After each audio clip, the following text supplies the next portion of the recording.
आम की हो या समाज में बढ़ते क्राइम ग्राफ की हो, अपराध की हर सूरत के पीछे छुपा होता है कोई ना कोई गुनहगार। नमस्कार, मैं हूं अलीम अतहर। तफ्तीश की राह में आने वाली हर कड़ी सुराग बनकर पहुंचाती है गुनहगारों को सलाखों के पीछे। तो आप बने रहिए हमारे साथ, क्योंकि हर जुर्म के खिलाफ हमारी तफ्तीश लगातार जारी है। कटिहार के पोठिया में अपराधियों ने एक किसान की गोली मारकर हत्या कर दी। किसान अमित यादव अपने खेत में सो रहा था, तभी अपराधियों ने गोली मारकर उसकी हत्या कर दी। मृतक की पत्नी ने भूमि विवाद में हत्या का आरोप लगाया है, जबकि पुलिस का कहना है कि मृतक का आपराधिक इतिहास रहा है। इसके अलावा पत्नी को लेकर भी विवाद चल रहा था। तफ्तीश में देखिए किसान की हत्या की गुत्थी। कटिहार में किसान की हत्या। देर रात अपराधियों ने मारी गोली। जमीनी विवाद में हत्या की आशंका। मृतक का भी था आपराधिक इतिहास। पत्नी को लेकर भी चल रहा था विवाद।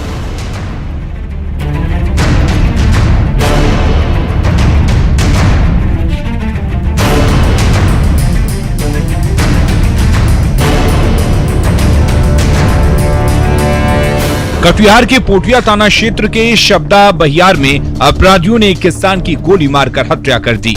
मृतक किसान अमित यादव अपने खेत की कामत पर सोए हुए थे।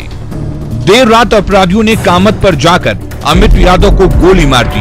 हालांकि अपराधियों द्वारा गोली मारने की घटना का कोई प्रत्यक्ष गवाह नहीं है, लेकिन मृतक किसान की पत्नी गौरी देवी ने गांव के ही बिट्टू बॉस और उसके भाई पर हत्या कराने का आरोप लगाया है। मृतक की पत्नी का कहना था कि उनके पति का बिट्टू बॉस से जमीन को लेकर विवाद चल रहा था। गौरी देवी ने पोठिया थाना में पति की गोली मारकर हत्या करने को लेकर बिट्टू बॉस और उसके सहयोगियों के खिलाफ मामला दर्ज कराया है। हमरा पति का बिट्टू जमीन और लोभ हम एकदा हमरा बलास तलास फाड़ेगा मारकर है कोठन देख हम केस कर लो छै। मृतक किसान की पत्नी गौरी देवी द्वारा मामला दर्ज कराने के बाद पुलिस ने कार्रवाई करते हुए बिट्टू बॉस के भाई राजकुमार को गिरफ्तार कर लिया है। कटिहार सदर अनुमंडल पुलिस अधिकारी अमरकांत झा ने भी इस बात की पुष्टि की है कि किसान अमित यादव की गोली मारकर हत्या हुई है, लेकिन इस हत्या के पीछे अमरकांत झा कई कारणों को जिम्मेदार मानते हैं। मृतक किसान अमित यादव का भी आपराधिक इतिहास रहा था। उनकी पत्नी गौरी देवी को लेकर भी कई विवाद चल रहा था। इसके अलावा बिट्टू बॉस से जमीन को लेकर विवाद तो चल ही रहा था। 4 नामजद उसमें किया गया है, जिससे जमीन संबंधी विवाद था। इसमें तत्काल एक राजा कुमार मंडल को ओपी अध्यक्ष द्वारा गिरफ्तार कर जेल भेजा गया है। भी बोलने से इनकार कर रही है। पुलिस का कहना है कि इस हत्या मामले में कई पेच हैं। पुलिस उन सभी बिंदुओं पर तफसील से जांच कर रही है। जैसे ही जांच रिपोर्ट पूरी हो जाएगी, पुलिस कार्रवाई करेगी और मीडिया को भी सूचित करेगी। इसमें 2 बात है। उनका एक पत्नी के साथ भी घटना घटी थी, वो भी एक आ रही है दुश्मनी, एक जमीनी। अभी तो तत्काल नामजद जमीनी के फरोग के हिसाब से उन्होंने केस किया है, लेकिन हम लोग और जो उनको विवाद, पत्नी वाला विवाद है, उस पर बिंदु पर भी अनुसंधान की जा रही है। जैसा अनुसंधान होगा उस हिसाब से हम लोग और कार्रवाई करेंगे। पुलिस का बयान और अन्य साक्ष्यों से हत्या के कारणों का फिलहाल कोई खुलासा नहीं हो पा रहा। पुलिस की जांच रिपोर्ट आने के बाद ही मामला स्पष्ट हो पाएगा। न्यूज़ 18 के लिए कटिहार से सुब्रत गुहा की रिपोर्ट। झारखंड में नक्सलियों का उत्पात थमने का नाम नहीं ले रहा है। नक्सली आए दिन किसी न किसी वारदात को अंजाम देकर पुलिस को खुलेआम चुनौती दे रहे हैं। बावजूद इसके पुलिस नक्सलियों पर नकेल कसने में नाकाम साबित हो रही है। ताजा मामला लातेहार का है, जहां जेजेएमपी नक्सलियों ने एक बच्ची की हत्या के मामले में 2 लोगों को अगवा कर लिया। बेखौफ नक्सलियों ने जन अदालत लगाकर जहां एक व्यक्ति की पीट कर हत्या कर दी, वहीं वारदात से जुड़ा एक वीडियो वायरल कर सनसनी फैला दी। लातेहार में नक्सलियों की करतूत। हत्या के मामले में 2 को किया अगवा। जन अदालत लगाकर की एक व्यक्ति की हत्या। पुलिस ने दूसरे युवक को नक्सलियों से छुड़ाया। नक्सलियों ने दूसरे युवक का वीडियो किया वायरल। पूरे मामले पर पुलिस ने साधी चुप्पी।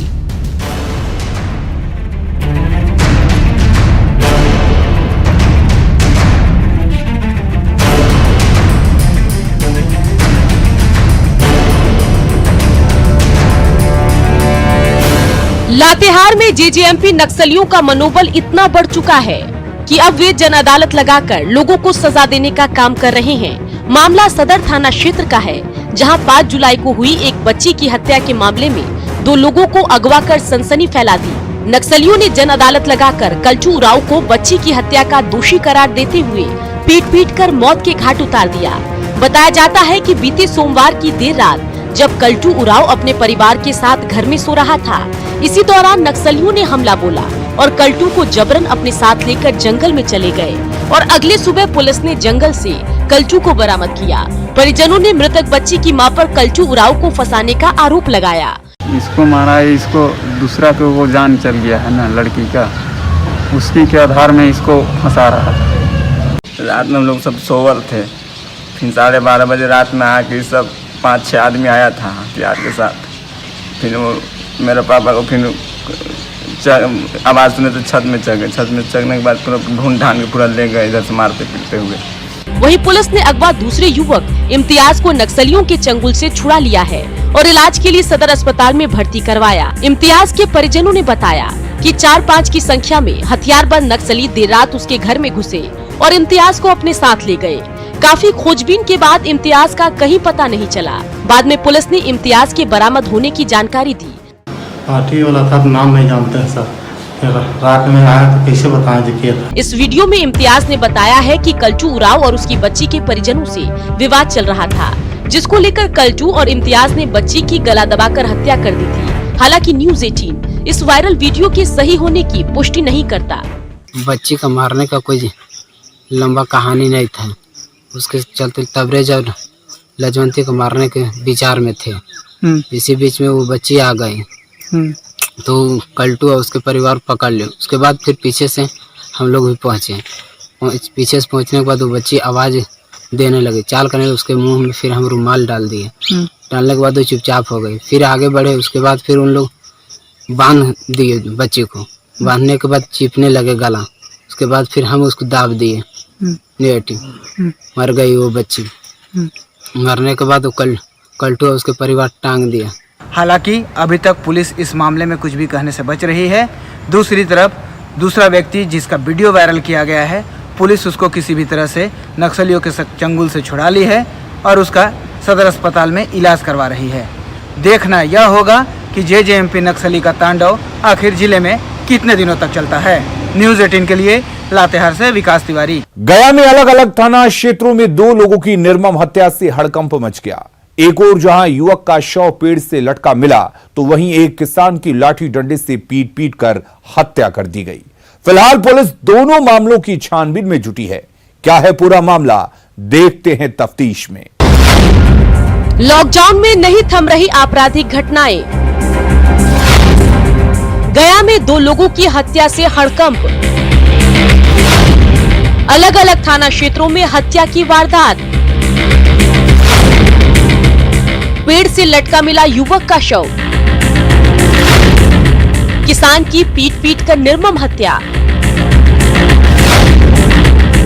परिजनों ने की गिरफ्तारी की मांग।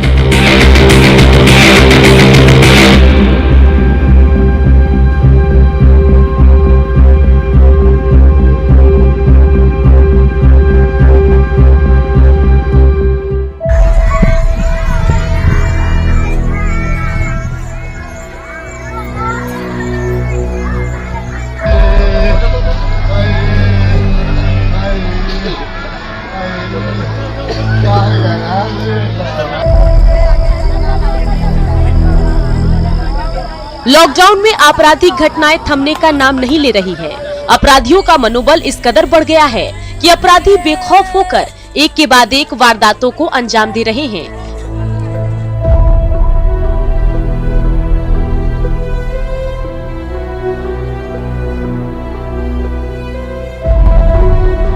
पहली घटना इमामगंज के पाकर डी की है, जहां पेड़ से लटका युवक का शव मिलने से इलाके में सनसनी फैल गई, जिसके बाद घटना स्थल पर लोगों की भीड़ उमड़ पड़ी। युवक की पहचान विश्रामपुर निवासी जोगी भारती के रूप में हुई है। मृतक के पिता ने बताया कि किसी ने फोन करके उनके बेटे को बुलाया था, जिसके बाद साइकिल से वह घर से निकला था। परिजनों ने आरोप लगाया कि हत्या कर शव को बधार में पेड़ से लटका दिया गया है। मृतक के शरीर पर खून के भी निशान पाए गए। आदमी जाग गलत हो घर हम अपन घरे गांव घर के आदमी बोले हाँ कि हो से तो लड़का हो घरे हम की ना साइकिल तो हमारे लड़के वाले के सवेरे निकल रहे और रूम में देखे थे तब बोल पूरे टांगा था। पुलिस ने शव को पोस्टमार्टम के लिए ANMCH भेजा है। फिलहाल पुलिस परिजनों के अलावा आसपास के लोगों से भी पूछताछ कर रही है। वहीं मृतक के मोबाइल को कब्जे में लेकर पुलिस कॉल डिटेल की जांच कर रही है। CTSP ने आरोपी के खिलाफ जल्द कार्रवाई किए जाने की बात कही। पोस्टमार्टम की प्रक्रिया के लिए हमने उसमें शुरू कर दिए हैं। फिलहाल इसको तो हम लोग जो भी एंगल्स वहाँ पर हैं, अभी तक परिवार वाले वहाँ पर आकर फॉर्मल कंप्लेंट उन्होंने दिया नहीं है। हम लोग वेट कर रहे हैं कि वहाँ पर जैसे फॉर्मल कंप्लेंट मिलता है तो उस दिशा में लोग अगर अनुसंधान स्टार्ट करेंगे। बिहार में पूर्ण शराबबंदी लागू है। इसके बावजूद गया में अवैध शराब भट्टियों का संचालन धड़ल्ले से जारी है, जिसे लेकर आए दिन आपराधिक घटनाओं को अंजाम दिया जा रहा है।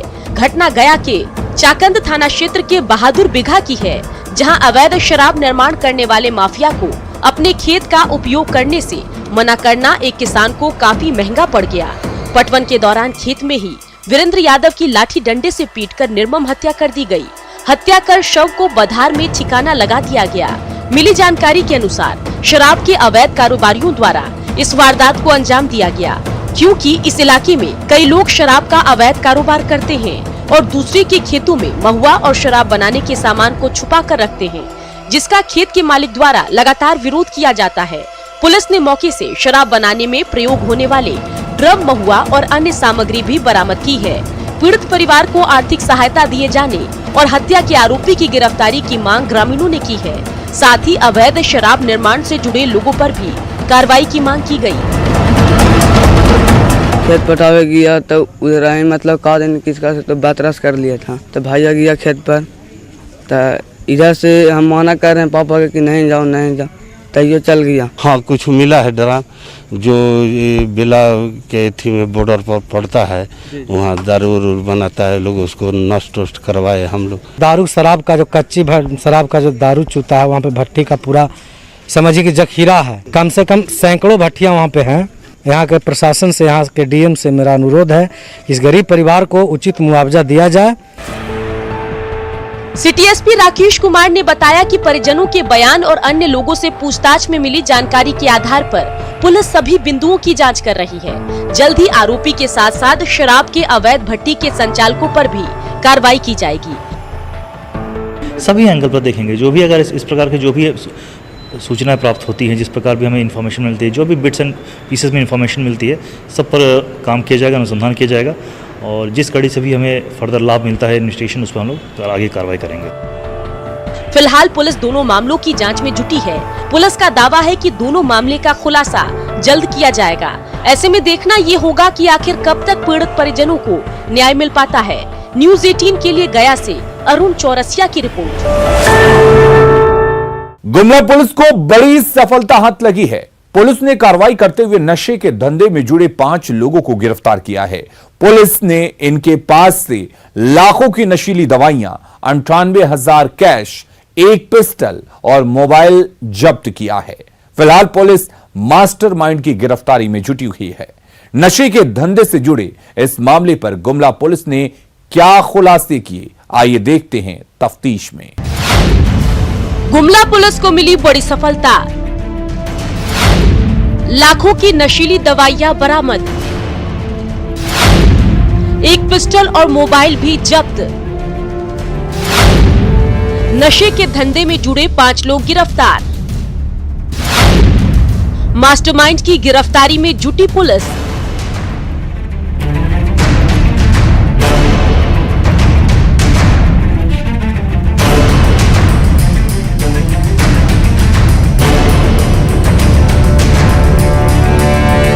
युवाओं को यह भी नहीं पता कि वे नशीली दवाइयों का इस्तेमाल कर अपनी जिंदगी के साथ कितना बड़ा खिलवाड़ कर रहे हैं। नशे की लत में वे अपराध के रास्ते पर चल रहे हैं। हाल के दिनों में ऐसे कई युवक पुलिस की गिरफ्त में आए जो कई आपराधिक घटनाओं को अंजाम दे चुके हैं। जी हां, हम बात कर रहे हैं गुमला की, जहां गुप्त सूचना के आधार पर पुलिस ने रायची और गुमला थाना क्षेत्र के अलग अलग स्थानों से भारी मात्रा में नशीली दवाओं की खेप बरामद की। 1247 Corex cough syrup, 1900 injection, 2500, 2500 syringe, 98,000 cash, एक पिस्टल और मोबाइल पुलिस ने जब्त किया। गुमला एसपी ने बताया कि इस गिरोह का नेटवर्क चारों तरफ फैला हुआ है। ऐसे में इस पूरे चेन को पकड़ने में पुलिस जुटी है। वहीं इस धंधे के मास्टरमाइंड का भी पता लगाने का प्रयास कर रही है। हमको टोटल 1247 बोतल्स कोरेक्स मिला और 1900 इंजेक्शन करने वाला दवा और 2500 सिरिंज मिला। और जो 5 अभियुक्त हमारा गिरफ्तार हो गया, रेहान आलम, मोहम्मद एहसान, रोकी बाड़ा, सुल्तान खान, रागेश रोशन मिंज। इसमें रेहान आलम के कन्फेशन के आधार पर हमको एक पिस्टल, जो ये लोग किसी क्राइम में उपयोग किया होगा, एक पिस्टल का भी बरामदगी हो गया है। अभी हम लोग एफआईआर करके इन लोगों से और पूछताछ कर रहे हैं, इन लोगों को कहाँ से इतना भारी मात्रा में कोरेक्स मिल रहा है और गांजा मिल रहा है। इस पर अभी हम लोग अनुसंधान कर रहा है। जैसे हमको आगे इन्फॉर्मेशन मिलेगा हम लोग और कार्रवाई करेंगे। पुलिस की इस कार्रवाई से इलाके के लोगों में खुशी का माहौल है। नशीली दवाइयों की बड़ी खेप के पकड़े जाने के बाद स्थानीय लोग पुलिस की प्रशंसा करते नहीं थक रहे। इनकी माने तो अधिकांश आपराधिक घटनाओं के पीछे नशे से जुड़े माफिया का हाथ होता है, जो समाज के युवाओं को अपराधी बना रहे हैं। यही कारण है कि पढ़ाई लिखाई और काम धंधे को छोड़ युवा नशे के आदी हो रहे हैं। पुलिस की इस कार्रवाई से जहां युवाओं की जिंदगी बर्बाद होने से बचेगी, वहीं गुमला नशा मुक्त जिला बन सकेगा। नशा करने वाले लोगों का तादाद दिन ब दिन बढ़ते जा रहा है। इसमें युवा पीढ़ी जो है उनकी तादाद जो है काफ़ी दिन ब दिन बढ़ती जा रही है। तो आज ने जो पुलिस की जो कार्रवाई हुई है प्रशासन की, इसमें हम लोग काफ़ी खुश हैं और उनसे आग्रह करते हैं कि ऐसे जो धंधे करने वाले लोग हैं, जो युवा को बर्बाद कर रहे हैं, ऐसे लोगों को पकड़ें और उस पर कार्रवाई करें। बहरहाल पुलिस की इस कार्रवाई से न सिर्फ नशा कारोबार से जुड़े लोगों में खौफ का माहौल बनेगा, बल्कि इससे जिले में होने वाली आपराधिक घटनाओं में कमी आएगी। साथ ही युवा पीढ़ी बर्बाद होने से भी बच जाएगी। न्यूज़ 18 के लिए गुमला से सुशील की रिपोर्ट। अब वक्त हो चला है एक ब्रेक का, हम जल्द हाजिर होते हैं। इलाके में हड़कंप मच गया। हत्यारों ने घर में घुसकर अनिल सहनी को 5 गोलियां मारी, जिससे घटनास्थल पर ही मौत हो गई। परिजन हत्यारों की गिरफ्तारी की मांग कर रहे हैं। वहीं पुलिस इस पूरे मामले की जांच में जुटी है। क्या है पूरा मामला, आइए देखते हैं तफ्तीश में। कुख्यात अपराधी अनिल सहनी की हत्या, कुख्यात मुखी सहनी के छोटे भाई की हत्या। अनिल सहनी की हत्या से इलाके में हड़कंप। घर में घुसकर अपराधियों ने मारी 5 गोली। परिजनों ने की गिरफ्तारी की मांग।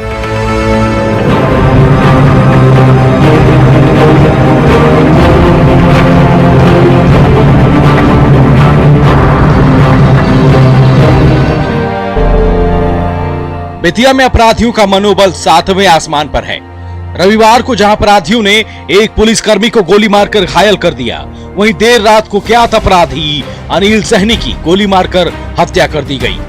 सबसे हैरत की बात तो यह है कि कुछ ही घंटे के भीतर अपराधियों ने मझौलिया थाना क्षेत्र में इन घटनाओं को अंजाम दिया। बताया जाता है कि रविवार की देर रात मझौलिया थाना क्षेत्र के लालसरैया स्थित अनिल सहनी के घर पर पहुंचे अपराधियों ने उन्हें 5 गोलियां मारी ताकि बचने की कोई गुंजाइश न रहे, और हुआ भी यही। अनिल सहनी की घटनास्थल पर ही मौत हो गई। घटना की खबर पूरे इलाके में आग की तरह फैल गई और देखते ही देखते घटनास्थल पर लोगों की भीड़ उमड़ पड़ी। पता चला सुबह में, फिर हम लोग पहुंचे और प्रशासन को फोन किया, प्रशासन आई। हम लोग थाना में गए, वहां से अपना पेपर वर्क करा के फिर यहाँ पे लाए हैं।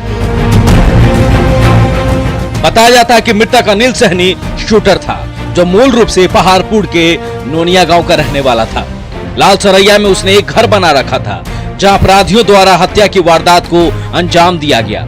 अनिल सहनी के खिलाफ मझौलिया जगदीशपुर और पूर्वी चंपारण के कई थानों में हत्या, लूट और मारपीट के मामले दर्ज हैं। शूटर अनिल सहनी कई मामलों में फरार चल रहा था। अनिल सहनी का आपराधिक इतिहास रहा है। उसका बड़ा भाई मुखी सहनी भी कुख्यात अपराधी है। मुखी सहनी 2010 में आरजेडी प्रत्याशी के तौर पर नौथर विधानसभा क्षेत्र से चुनाव लड़ चुका है। बताया यह भी जाता है कि मृतक अनिल सहनी के पिता धर्मन की पुरानी रंजिश में 30 साल पहले बेरहमी से गला रेतकर अपराधियों ने हत्या कर दी थी, जिसके बाद बदले की भावना से धर्मन के बड़े बेटे मुखी सहनी ने अपराध की दुनिया में कदम रखा। 6 भाइयों में बड़ा मुखी सहनी है, जबकि अनिल सहनी सबसे छोटा भाई था। शूटर मनोज मिश्रा की हत्या में मुखी सहनी और अनिल सहनी दोनों अभियुक्त थे। कई बार दोनों जेल भी जा चुके हैं। परिजनों ने बताया कि घटना की जानकारी उन्हें सुबह में हुई, जिसके बाद पुलिस को इसकी सूचना दी गई। इस मामले में प्राथमिकी दर्ज की गई है। परिजन हत्यारों की गिरफ्तारी की मांग कर रहे हैं। प्रशासन से निवेदन किया गया है कि उक्त कार्रवाई की जाए और दोषी को सजा दिलाने की कोशिश की जाए। मतलब ऐसा लगता है, प्रतीत होता है कि घात के नियत से किया गया है। अभी तक कुछ पता नहीं चल पाया है।